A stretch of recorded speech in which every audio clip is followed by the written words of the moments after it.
Hello aspirants, welcome to our channel Adhikari Gurukul. তো daily math practice কাছে আজকে আমাদের 14 নম্বর ক্লাস বা ডে 14 তোমরা বলতে পারো, ঠিক আছে। এই সিরিজটা বেসিক্যালি এসএসসি, পিএসসি, রেলওয়ে যে কোনো চাকরির পরীক্ষাকে টার্গেট করে করানো হয়। এখানে মিক্স সেট সলভ করানো হয় 10টা করে, ঠিক আছে। তো চলো, যারা রেগুলার ক্লাস করছো তারা তো জানোই যে কি হয়। যারা রেগুলার ক্লাস করো না, নতুন, তাদের ক্ষেত্রে বলছি যে SSC, WP, KP, railway, PSC, miscellaneous, PSC, clerkship সব এক্সাম থেকে আমরা কিছু কিছু কোশ্চেন, ভালো ভালো কয়েকটা কোশ্চেন পিক করে এই সিরিজে আমরা ডেইলি বেসিসে সলভ করাই। ওকে, তো চলো ফার্স্ট কোশ্চেন দেখো। এটা আছে 1 - 1/3, তারপরে 1 - 1/4, 1 - 1/5, এরকম ডট ডট করে 1 - 1/99 আর লাস্ট 1 - 1/100। এর সমান সমান কত, মানে এগুলো সব কটা প্রোডাক্ট আছে। ওকে, এটার ভ্যালু কত? আচ্ছা, যারা যারা প্র্যাকটিস করছো অবশ্যই বলবো ভিডিওটাকে পজ করে অবশ্যই তোমরা নিজেরা সলভ করার চেষ্টা করো ফার্স্টে, ঠিক আছে। তারপরেই তোমরা সলিউশনটা দেখো। এবার একটা কথা বলছি, আমি যদি প্রথম ব্র্যাকেটটাকে নিই তাহলে নিচে হয় লসাগু 3, ওপরে হয় 3 1 3 -1, মানে বেসিক্যালি 2/3। পরেরটাকে যদি আমরা নিই তাহলে লসাগু হয় 4, ওপরে 4 -1, মানে 3/4। তাহলে কোনো সংখ্যা, এবার আমি মুছে দিই, বুঝতে পেরেছো কি বলতে চাইছি আমি। তার মানে কোনো সংখ্যা থেকে, কোনো সংখ্যাকে যদি 1 থেকে বিয়োগ করি, কোনো ভগ্নাংশকে যদি 1 থেকে বিয়োগ করি, তাহলে বেসিক্যালি কি পরের যেটা থাকে 1/3, তার 3টা নিচে হয় আর 3 থেকে 1 মাইনাস করলে 2টা আমাদের উপরে হয়। হয়ে গেল। আচ্ছা, পরেরটা যদি নিই, পরেরটা কি হবে? নিচে 4, 4 থেকে 1 মাইনাস কত? 3। তারপরটা যদি নিই নিচে 5, 5 থেকে 1 মাইনাস 4, এরকম করে চলতে থাকবে। এটা কত হবে? নিচে 99, ওপরে কত? 98। তারপরটা কত হবে? নিচে 100, ওপরে 99। এইবার ভালো করে যদি খেয়াল করে দেখো, প্রথমটার হরের সাথে পরের লব কেটে যায়, তারপরের হরের সাথে পরের লব কেটে যায়, তারপরের হরের সাথে নিশ্চয়ই এরকম করে কাটতে কাটতে এটার হরের সাথে 99 98 কাটাকাটি হলো, 99 এর সাথে 99 কাটাকাটি হয়ে গেল। পড়ে থাকলো এই 2 আর নিচে 100, মানে 2/100। কাটাকাটি করলে 50 দুগুণ 100, 2 1 2, 50 দুগুণ 100, 1/50, মানে 3 নাম্বার অপশনটা কারেক্ট অ্যান্সার। নেক্সট কোশ্চেন, যদি 4% সরল সুদে একটি নির্দিষ্ট সময়ে আসল ও সুদের অনুপাত 5:2 হয়, তবে আসল টাকাটি কত সময়ের জন্য বিনিয়োগ করা হয়েছিল? আচ্ছা, এখানটা সরল সুদ বলে দিয়েছে। এইবার কথা, আমি দেখো আসল আর সুদের অনুপাত 5:2, যদি আমরা প্রিন্সিপালের সাথে ইন্টারেস্টের রেশিও করি সেটা 5:2, মানে যদি আমি 5 টাকা রাখি তাহলে আমি 2 টাকা সুদ পাচ্ছি, বা 5 ইউনিট পরিমাণ টাকা রাখলে আমি 2 ইউনিট পরিমাণ সুদ পাচ্ছি। তাহলে এখান থেকে আমরা বের করব কত পার্সেন্ট সুদ পাচ্ছি। 2 ইউনিট সুদ পাচ্ছি 5 টাকার উপরে, তাহলে শতকরা কত? ইন্টু 100%। 5 কুড়ি 100, 20 দুগুণি 40। তার মানে টোটাল আমি বলতে পারি যে আমি 40% আমি ইন্টারেস্ট পাচ্ছি, আমি 40% ইন্টারেস্ট পাচ্ছি। এবার কথা, কোশ্চেনে বলেছে 4% সরল সুদে, তার মানে 1 বছরে আমি 4% সুদ পাচ্ছি। বছরে যদি আমি 4% সুদ পাই, তাহলে 40% সুদ পেতে হলে আমাকে কতদিন টাইম লাগবে? 10 বছর টাইম লাগবে। 4% 1 বছরে পাই, তাহলে 40% 10 বছরে পাবো। তাহলে টাকাটি কত সময়ের জন্য বিনিয়োগ করা হয়েছিল? 10 বছরের জন্য বিনিয়োগ করা হয়েছিল। কি হলো? Second, just a second. ওকে, চলো নেক্সট। 10%, 20% এবং 20% ধারাবাহিক ছাড়ের সমতুল্য একক ছাড়ের শতাংশ নির্ণয় করো। আচ্ছা, মানে কোনো কিছুর উপরে প্রথমে 10% দিয়েছে, পরে 20% দিয়েছে, আবার 20% দিয়েছে, এর সমতুল্য একক ছাড় হয়। এবার দেখো, এটা তোমরা দুটো ভাবে করতে পারো। একটা, প্রথমে প্রথম দুটো যে ধারাবাহিক ছাড় তার সমতুল্য ছাড় বের করলে যেটা বেরোলো তার সাথে আবার লাস্টের 20টার সমতুল্য একক ছাড় বের করতে পারো, ঠিক আছে। আরেকটা করতে পারো, তোমরা ধরে করতে পারো, যে আমি ধরে নিচ্ছি আমার একটা পরিমাণ আছে 100 টাকা, এর উপর 10% ছাড় দিয়েছি, মানে 10 টাকা ছাড় দিয়েছি, হয়ে গেল 90 টাকা। 90-এর উপর 20% ছাড় দিয়েছি, 90-এর 20% কত? 9 দুগুণে 18, মাইনাস করে গেল 72। প্রথমে ছিল এটা 10%, পরে 20%, এবার 72। 72 থেকে যদি আমি 20% করি, কত হয়? 72 20%, 7 দুগুণি 14.4, তাহলে এটা আসলো 6, 4 একে 5, 5 আর সাথে 12, 1 5, 57.6। 100 টাকার জিনিস আমি পাচ্ছি 57.6 টাকায়। 3টে ধারাবাহিক ছাড় দিয়েছে, তাহলে ছাড়ের পরে আমি কত পাচ্ছি? 57.6 টাকা। তাহলে ক টাকা ছাড় দিয়েছে? 100 থেকে আমরা 57.6টা মাইনাস করবো, তাহলে এখানটা 4 আসলো দশমিক। আচ্ছা, দশমিকের পরে 4 এসছে, এখান থেকে তোমরা একবারেই কিন্তু বলতে পারো 2 নম্বর অপশনটা সঠিক উত্তর, কারণ দশমিকের পরে 4 আর কোথাও নেই। তাছাড়া যদি করো দশমিকের পর 4, 7 আর 1 8, 8 আর 2 10, এটা 6, 6 আর 4 10, 42.4%, মানে 2 নাম্বার অপশনটা কারেক্ট অ্যান্সার। ঠিক আছে, কোনো ডাউট নেই আশা করি। ডাউট থাকলে কিন্তু অবশ্যই আমাকে মেনশন করবে কমেন্টে। ওকে, আচ্ছা নেক্সট কোশ্চেন। চিনির বাজার দাম 20% বৃদ্ধি পাওয়ায় একটি পরিবার চিনির ব্যবহার 25% হ্রাস করে, ওই পরিবারে চিনির জন্য বরাদ্দ খরচ হ্রাস পায় কত? আচ্ছা, একজন কি দেখছে একটা পরিবারে চিনির দাম 20% বেড়ে গেছে, সেই জন্য তারা নিজেরাই ঠিক করে নিয়েছে তারা ব্যবহার 25% কমিয়ে নেবে। এবারে 25% কমানোর ফলে আগে তাদের যে খরচ হতো আর এখন যে খরচ হয়, এখন কতটা খরচ কম হয় সেটা জানতে চেয়েছে। ঠিক আছে, আচ্ছা ফার্স্টে 20% ফ্র্যাকশনাল ভ্যালু 1/5, তার মানে আগে যদি চিনির দাম 5 টাকা ছিল, এখন চিনির দাম 6 টাকা হয়ে গেল। এবার ব্যবহার 25% ফ্র্যাকশনাল ভ্যালু 1/4, তাহলে ব্যবহার আগে যদি 4 ইউনিট চিনি ব্যবহার করতাম, এখন আমি কত করব? 3 ইউনিট চিনি ব্যবহার করব, কারণ কি ব্যবহার আমি কমিয়েছি, তাহলে 4 থেকে 1 কমেছে। তাহলে প্রথমের প্রাইসের সাথে আমরা যদি ব্যবহারটাকে গুণ করি, 4 5 20, এটা আমি পেয়ে গেলাম প্রথমের খরচ। ইস্টু 6 এর সাথে 3 গুণ করলে 3 6 18, পরে আমি 6 ইউনিট আমার দাম হয়েছে, 3 ইউনিট আমি ব্যবহার করছি, তাহলে 3 6 18 ইউনিট। ওকে, আমাদের যেহেতু পার্সেন্টেজে জানতে চেয়েছে, আমি প্রথমটাকে 100-তে কনভার্ট করার চেষ্টা করব। তাহলে 5 দিয়ে গুণ করলাম, 5 করে 100, মানে আগে আমি 100 টাকার চিনি ব্যবহার করতাম, তাহলে বাঁ দিকে যখন 5 দিয়ে গুণ করেছি, ডান দিকেও 5 দিয়ে গুণ করবো, 5 8 90। তাহলে আগে আগে আমি 5 টাকা দামে 4 কেজি চিনি ব্যবহার করতাম, 20 টাকা হতো, এখন আমি 6 টাকা দামে 3 কেজি চিনি ব্যবহার করেছি, 18 টাকা হয়েছে। তাহলে শতকরা আগে আমার 100 টাকা খরচ হতো, এখন আমার 90 টাকা খরচ হয়। আগে আমার 100 টাকা খরচ হতো, এখন আমার 90 টাকা খরচ হয়, তাহলে খরচ আমার কত কমেছে? 10 টাকা। আর 100-র মধ্যে 10 টাকা মানে 10%, 3 নাম্বার অপশনটা correct answer. Next question. P এবং কিউ একটা কাজ যথাক্রমে 12 দিন এবং 9 দিনে করতে পারে, তারা দুজনে একসাথে কাজ করে 63,000 টাকা আয় করে, পি এর ভাগ টাকায় হলো কত? আচ্ছা, পি ইস টু কিউ, এদের টাইমের রেশিওটা কত? 12 দিনে একটা কাজ করে, 9 দিনে একটা কাজ করে, 3 দিয়ে কাটলে 3 4 12, 3 3 9। ওকে, যেটা টাইমের রেশিও হয় আমাদের এফিসিয়েন্সি রেশিও উল্টো হয়, তাই তো? তোমরা এইভাবে করে এসছো, পি একটা কাজ 12 দিনে করে, কিউ একটা কাজ 9 দিনে করে, টোটাল ওয়ার্ক 36, তাহলে 3 12 36, 4 9 36, যে 3 আর 4, এটাই তোমাদের এখানে এসে 3 আর 4, যেটা তোমাদের সময়ের অনুপাত তার উল্টোটা। দুটো যদি জিনিস থাকে, মানে দুজন ব্যক্তি হোক, দুটো জিনিস হোক, যাই হোক, দুটো জিনিসের যদি আমি দিন সংখ্যা জানতে পারি বা দুজনের যদি আমি সময় জানতে পারি, তার উল্টোটা হয়ে যায় এফিসিয়েন্সি রেশিও।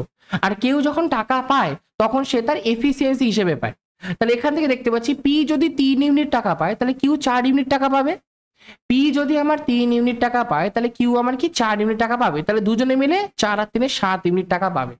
আর কোশ্চেনে বলেছে দুজনে মিলে 63,000 টাকা পায়, তাই তো? এই যে তারা দুজনে একসাথে কাজ করে 63,000 টাকা পায়, তাহলে 7-এর ভ্যালু 63,000, 1-এর ভ্যালু 7 নং 63, 9,000। তাহলে পি এর ভাগ কত? পি এর ভাগে যে 3 ইউনিট, তাহলে 3 নং কত? 27,000 টাকা। ওকে, তাহলে কারেক্ট অ্যান্সার কোনটা? যে পি এর আয় কত? 7,000 টাকা, মানে 4 নাম্বার অপশনটা আমাদের সঠিক উত্তর। ওকে, চলো নেক্সট কোশ্চেন। সোমবার থেকে বুধবার পর্যন্ত গড় উষ্ণতা হলো 37°C এবং মঙ্গলবার থেকে বৃহস্পতিবার তা ছিল 34°C। যদি বৃহস্পতিবারের উষ্ণতা সোমবারের 4/5 অংশ হয়, তাহলে বৃহস্পতিবারের উষ্ণতা হলো কত? এটা আমি বলবো অবশ্যই তোমরা একটু টাইম নাও, 20-30 সেকেন্ড মতো টাইম নাও, সলভ করার চেষ্টা করো। খুব ইম্পর্টেন্ট অঙ্ক আর অনেক রিপিটেড অঙ্ক আর কি।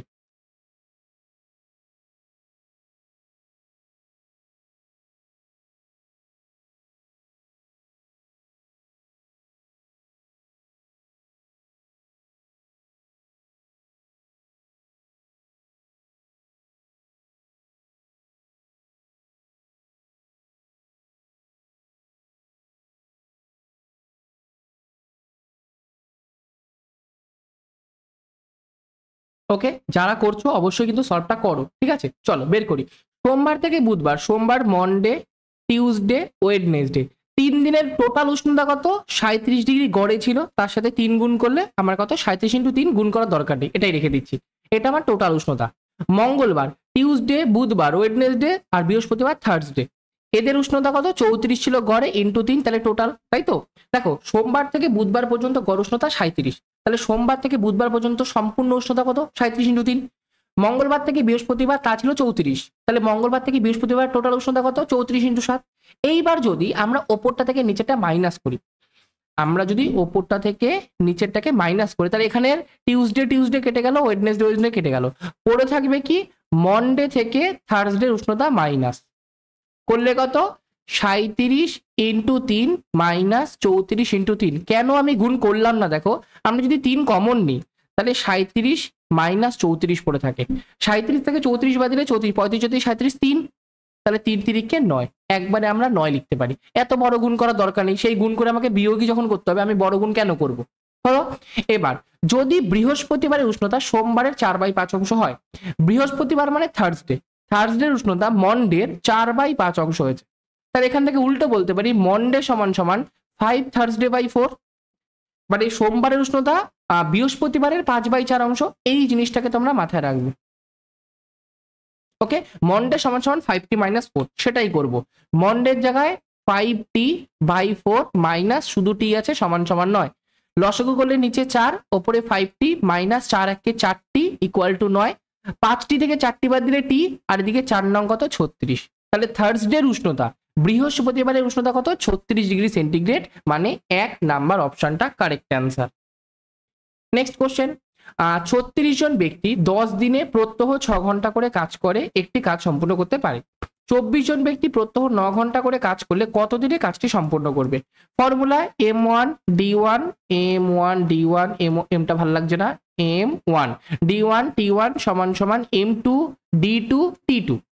M1 মানে কি 36 জন, D1 মানে 10 দিন, T1 মানে প্রত্যেক দিন 6 ঘন্টা করে সমান সমান M2 মানে 24 জন কাজ করছে, D2 মানে জানি কতদিন জানি না, T2 মানে প্রতিদিন কয় ঘন্টা করে 9 ঘন্টা করে। ওকে, তাহলে এখান থেকে D2 সমান সমান বাঁ দিকে যেরকম আছে 36 10 6 ডিভাইডেড শুধু 24 আর 9 হয়ে যাবে। 4 নং 36, 4 6 24, 6 6 কেটে গেল, পড়ে থাকলো শুধু 10। তাহলে কত দিনে কাজটি সম্পূর্ণ হবে? 10 দিনে কাজটি সম্পূর্ণ হবে। নেক্সট কোশ্চেন, একটি অটো রিক্সা 40 কিলোমিটার/ঘন্টা গতিবেগে 2 ঘন্টা 30 মিনিট চলেছে। যদি সেই গন্তব্যস্থলে আরো 1 ঘন্টা পরে পৌঁছায় তবে অটো রিক্সাটি মোট কত দূরত্ব অতিক্রম করেছে? আচ্ছা, প্রথমে অটো রিক্সাটা 2.5 ঘন্টা চলেছে, পরে সে আরো 1 ঘন্টা পরে পৌঁছেছে, ঠিক আছে, 2.5 ঘন্টা চলার পরেও আরো 1 ঘন্টা পরে পৌঁছে, তার মানে টোটাল অটো রিক্সাটা কত সময় চলেছে? 3 ঘন্টা 30 মিনিট। 2.5 ঘন্টার পরে সে দেখতে পাচ্ছে 1 ঘন্টা পরে পৌঁছাবে, তাহলে টোটাল 3 ঘন্টা 30 মিনিট চলেছে। আর স্পিড কত? 40 কিলোমিটার/আওয়ার। তাহলে টাইম সমান সমান কি স্পিড ইন্টু, সরি টাইম সমান সমান বলছি কেন, ডিস্টেন্স সমান সমান কি স্পিড ইন্টু আমার টাইম, মানে 3 ঘন্টা 30 মিনিট। 30 মিনিট মানে হাফ ঘন্টা, তো তাহলে 0.5 আওয়ার লিখে দিচ্ছি। তাহলে এখান দিয়ে দশমিক তুলে নিচে 10 হয়ে গেল, 0 0 কেটে গেল, 4 5 20, 2 3 4 12 13 14, 140 ঘন্টা, সরি 140 কিলোমিটার, মানে 3 নাম্বার অপশনটা কারেক্ট অ্যান্সার। তবে অটো রিক্সাটি 140 কিলোমিটার দূরত্ব অতিক্রম করেছে। আচ্ছা, অনেকে এই অঙ্কে কি করে, 40-এর সাথে প্রথমে 3 গুণ করে, 3 4 12 120। এইবার 30 মিনিট বাকি রয়েছে, 1 ঘন্টায় যদি অটো রিক্সাটা 40 কিলোমিটার যায় তাহলে আধ ঘন্টায় 20 যাবে। এভাবেও অনেকে করে যে 140 অ্যান্সার। ওকে, চলো যেটা তোমাদের সুবিধা তোমরা সেটা অ্যান্সার করবে। নেক্সট কোশ্চেন, একটি ছোট সংখ্যা 20% অন্য আরেকটি বড় সংখ্যার 25%-এর সঙ্গে যোগ করা হলে দুটি সংখ্যার সমষ্টির 23% পাওয়া যায়। তাহলে বড় সংখ্যাটি ছোট সংখ্যার চেয়ে 4 বেশি, তাহলে সংখ্যাগুলি নির্ণয় করো। ওকে, একটা সংখ্যা এক্স আর একটা সংখ্যা ওয়াই ধরে দিচ্ছি, এক্সটাকে ছোট ধরছি, তাহলে এক্স এর সাথে 4 যোগ করলে বড় সংখ্যা ওয়াই পাবো। এবার ছোট সংখ্যা 20%, তাহলে এক্স ইন্টু 20/100, এটাই কি বলেছে বড় সংখ্যার 25%। আমি ফ্র্যাকশনাল ভ্যালু নিলাম না, কারণ আছে ওই জন্য। ওকে, এটা সমান সমান কি বলেছে, সংখ্যা দুটির সমষ্টির এক্স প্লাস ওয়াই এর 23% এর সমান, তাহলে 23/100। ওকে, আচ্ছা যদি আমি ফ্র্যাকশনাল ভ্যালু নিতামও তাও আমার সেই 100টা এখানে আসতো, তো কাটাকাটি করতে সমস্যাই হতো, এই জন্য আমরা ফ্র্যাকশনাল ভ্যালু নিলাম না। এবার দেখো এদিকে যদি লসাগু করি 100 আসে, তাহলে এটা 20x প্লাস 25y, আর ডান দিকে 23x প্লাস 23y বাই 100, এই যে 100 সিম্পলি কেটে গেল। তাহলে পড়ে থাকছে কি 23yটাকে বাদিকে নিয়ে আসলে 25 থেকে 23 বাদ দিলে 2y, আর 20xটাকে ওদিকে নিয়ে গেলে 3x। ওকে, আমাকে বলেছে কি সংখ্যাগুলো নির্ণয় করো। আচ্ছা, দুটোই বের করতে হবে। সবার আগে 2y ওয়াই এর জায়গায় কি করব, এইখান দিয়ে দেখো ওয়াই এর জায়গায় x+4 আছে, তাহলে একবারে x+4 করে দেবো সমান সমান 3x। তাহলে বাদিকে আসলো 2x প্লাস 4 দুগুণী 8 সমান সমান ওদিকে 3x। তাহলে x এর ভ্যালু কত 8, এইবার ভালো করে খেয়াল করে দেখো 8 শুধুমাত্র আমাদের 1 নাম্বার অপশনেই আছে, তাহলে আমাকে আর ওয়াই এর মানটা বের করতেই হবে না। তাছাড়াও তোমরা সিম্পলি বেরিয়ে করতে পারো, এই যে এখানে 8 বসিয়ে দাও, 8 আর 4 কত 12, ওয়াই এর মান 12 একবারে বেরিয়ে যায়। কিন্তু আমি নর্মালি বললাম যেহেতু একটা সংখ্যা তুমি পেয়ে যাচ্ছ আর যেই সংখ্যাটা শুধুমাত্র একটা অপশনেই আছে, তাহলে চোখ বন্ধ করে ওটাই কারেক্ট অ্যান্সার। ঠিক আছে, তাহলে ছোট সংখ্যাটা 8, বড় সংখ্যাটা 12। ওকে, নেক্সট কোশ্চেন। আচ্ছা, এ এবং বি পাত্র দুটিতে দুধ এবং জলের অনুপাত যথাক্রমে 4:3 এবং 2:3। পাত্র দুটি থেকে কি অনুপাতে মিশ্রণ তুলে মেশানো নতুন মিশ্রণে, পাত্র দুটি থেকে কি অনুপাতে মিশ্রণ তুলে মেশালে নতুন মিশ্রণে দুধ ও জলের অনুপাত হবে সমান সমান। আচ্ছা, ফার্স্টে কি বলেছে, এ আর বি দুটো পাত্র আছে, দুটোতে দুধ আর জলের অনুপাত 4:3, 2:3। পাত্র দুটি থেকে কি অনুপাতে মিশ্রণ তুলে মেশালে, মানে পাত্র দুটি থেকে কি অনুপাতে আমি যদি দুটো পাত্র থেকে কি অনুপাতে আমি মেশাবো, যার ফলে নতুন যে মিশ্রণটা তৈরি হবে সেখানে দুধ আর জলের অনুপাত আমাদের সমান সমান হবে। ওকে, তাহলে ফার্স্টে ধরে নিচ্ছি প্রথম পাত্র থেকে আমি এক্স অনুপাতে নেব, পরের পাত্র থেকে আমি ওয়াই অনুপাতে নেব, তারপরে মেশাবো। আচ্ছা, প্রথম পাত্রে ফার্স্ট পাত্রে দুধ মানে মিল্ক আর ওয়াটারের রেশিও কত, 4:3। তারপরে 4 আর 3 টোটাল 7 ইউনিটের মধ্যে 4 ইউনিট আমার মিল্ক আছে আর 7 ইউনিটের মধ্যে 3 ইউনিট আমার ওয়াটার আছে, হয়ে গেল এটা প্রথম। সেকেন্ডের কেসে কি বলেছে, 2:3, তাহলে 3 আর 2 5, 5-এর মধ্যে 2 আছে মিল্ক আর 5-এর মধ্যে 3 আছে ওয়াটার। আমি কি ধরেছি, প্রথম যে মিশ্রণটা আছে সেখান থেকে আমি এক্স অনুপাতে নেব, তাহলে প্রথমটার সাথে এক্স, এটার সাথে এক্স গুণ করে দিচ্ছি, মানে টোটাল আমার এক্স লিটারের মিশ্রণ। ঠিক আছে, তাহলে এক্স লিটারের মিশ্রণে দুধ কত আছে প্রথমটাতে 4x/7 আর জল কতটা আছে 3x/7। পরেরটাতে ওয়াই ধরেছি, তাহলে 2y/5, 3y/5। ক্লিয়ার? প্রথম অনুপাতটা আমি এক্স লিটারের নিয়েছি, তাহলে এক্স লিটারের দুধ কত থাকবে 4x/7 লিটার আর জল কতটা থাকবে 3x/7 লিটার। পরেরটাকে আমি ওয়াই অনুপাতে নিয়েছি, মানে ওয়াই লিটারের নিয়েছি, তাহলে 2y/5, 3y/5। এবার কথা, এই দুটোকে আমি যদি মিক্স করে দিই মানে যোগ করে দিই, তাহলে সব সময় মিল্কের সাথে মিল্ক যোগ হয় আর ওয়াটারের সাথে ওয়াটার যোগ হয়, এই দুটোর পরিমাণ তোমাকে সমান বলেছে, তাহলে সমান করে দিচ্ছি 4x, আচ্ছা পরের পাতায় করছি 4x/7, তার সাথে প্লাস কি আছে 2y/5, এটা হচ্ছে মিল্ক। এটা সমান সমানই সমান সমান, যেহেতু অনুপাত আমাকে বলেছে জলটাও সমান হবে 3x/7, 3y/5, 3x/7 যোগ 3y/ কত 5, 3x-টাকে বাদিকে নিয়ে আসছি, তাহলে 4x/7 মাইনাস 3x/7 আর 2y-টাকে ডান দিকে নিয়ে যাচ্ছি 3y/5 মাইনাস 2y/5। এলসিএম করলে এটা 7, ওপরে হয়ে গেল 4x থেকে 3x বাদ দিলে x, আর এটা হয়ে গেল 3y থেকে 2y বাদ দিলে y/5। তাহলে x/y সমান সমান 7/5, অর্থাৎ x/y সমান সমান 7:5। তাহলে অনুপাতটা কি হয়ে গেল 7:5। আর আমাকে কি বলেছে, ওই কি অনুপাতে মিশ্রণ তুলছি, তাহলে x/y অনুপাতে মিশ্রণ তুলছি। কারেক্ট অ্যান্সার 2 নাম্বার অপশনটা কারেক্ট অ্যান্সার, 7:5 অনুপাতে আমি মিশ্রণটাকে তুলছি। যদি তোলার পরে আমি নতুন জায়গায় মিশ্রণটাকে অ্যাড করি, তাহলে দুধ আর জলের পরিমাণ সমান হবে। ওকে, যদি কেউ একদম বেসিক থেকে অঙ্ক শিখতে চাও বা মোটামুটি তোমরা শিখেছো কিন্তু পুরোপুরি তোমরা অঙ্কের পুরো সিলেবাস তোমরা এক জায়গা থেকে কমপ্লিট করতে চাও, তো তাদের জন্য আমরা যোদ্ধা ফাউন্ডেশন ব্যাচ লঞ্চ করেছি।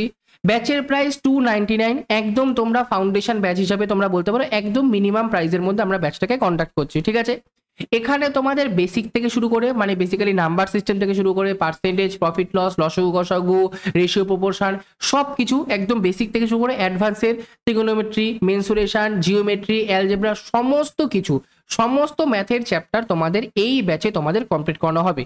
যেরকম তোমাদের কনসেপ্ট ক্লাস তোমরা লাইভ অ্যাটেন্ড করতে পারবা, মানে লাইভ কনসেপ্ট ক্লাস হবে, কোনো ডাউট হলে তোমরা সঙ্গে সঙ্গে ক্লিয়ার করতে পারবা। এছাড়াও তোমাদের এর মধ্যে এসএসসি, পিএসসি, রেলের সমস্ত এক্সাম রিলেটেড তোমাদের প্র্যাকটিস ক্লাসও করানো হবে। ঠিক আছে, ওটা রেগুলার বেসিস, উইকলি বেসিসে আর কি তোমাদের প্র্যাকটিসও হবে, আবার তোমাদের পরীক্ষার আগেও তোমাদের ভালো মতো তোমাদের প্র্যাকটিস করানো হবে। প্র্যাকটিস পিডিএফ, ক্লাস নোট সবকিছু ক্লাস শেষ হওয়ার বা প্র্যাকটিস ক্লাস শেষ হওয়ার পরেই তোমরা পেয়ে যাবা।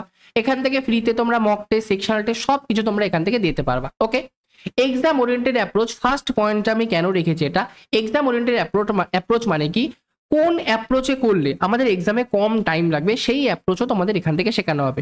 বেসিক্যালি দেখো, একটা অঙ্ক তোমাদের অনেকভাবে করা যায়, কিন্তু অনেকভাবে করলেই তো হবে না, কোনভাবে করলে আমাদের কোন অঙ্ক কোনভাবে করলে সব থেকে কম টাইম লাগবে সেটা আমাদের দেখতে হবে। অ্যাকুরেসির সাথে সাথে স্পিড আমাদের যেন ম্যান্ডেটরি, সেরকম টাইম লিমিটও ম্যান্ডেটরি। মানে টাইমের মধ্যে আমাদের শেষ করতে হবে। তো সেরকম ভাবে অ্যাপ্রোচ তোমাদের এই ব্যাচ থেকেই শেখানো হবে। এই ব্যাচটা তোমরা যদি নাও তোমাদের এসএসসির পুরো সিলেবাস কমপ্লিট হয়ে যাবে। পিএসসির তোমরা যে কোনো পরীক্ষা দাও, এসএসসি গ্রুপ সি ডি হয়ে যাক, তোমাদের তারপরে ক্লার্কশিপ হয়ে যাক, মিসনেস হয়ে যাক, ডব্লিউবিসিএস হয়ে যাক, যে কোনো পিএসসির আন্ডারে যে পরীক্ষা হয় সেটা তোমরা যাই দাও সমস্ত ক্লিয়ার হয়ে যাবে। রেলের এনটিপিসি বলো, এনটিপিসি হোক, গ্রুপ ডি হোক, এএলপি হোক, টেকনিশিয়ান হোক, যে কোনো রেলের এক্সামের সমস্ত ম্যাথ তোমাদের এই ব্যাচ থেকে করানো হবে। তো যদি কেউ ব্যাচটাকে নিতে চাও তাহলে এই যে নিচে কন্ট্যাক্ট নাম্বার আছে 7384643318, এই নাম্বারে আমার সাথে যোগাযোগ করতে পারো। ওকে, কোনো রকম ডাউট থাকলে আমাকে ওখানেই তুমি মেনশন করে জানাতে পারো। ওকে, তো থ্যাংক ইউ আজকের জন্য। ক্লাসটা ভালো লাগলে অবশ্যই লাইক করে চ্যানেলটাকে সাবস্ক্রাইব করে দিও। ঠিক আছে, জয় শ্রীকৃষ্ণ, জয় শ্রীরাম।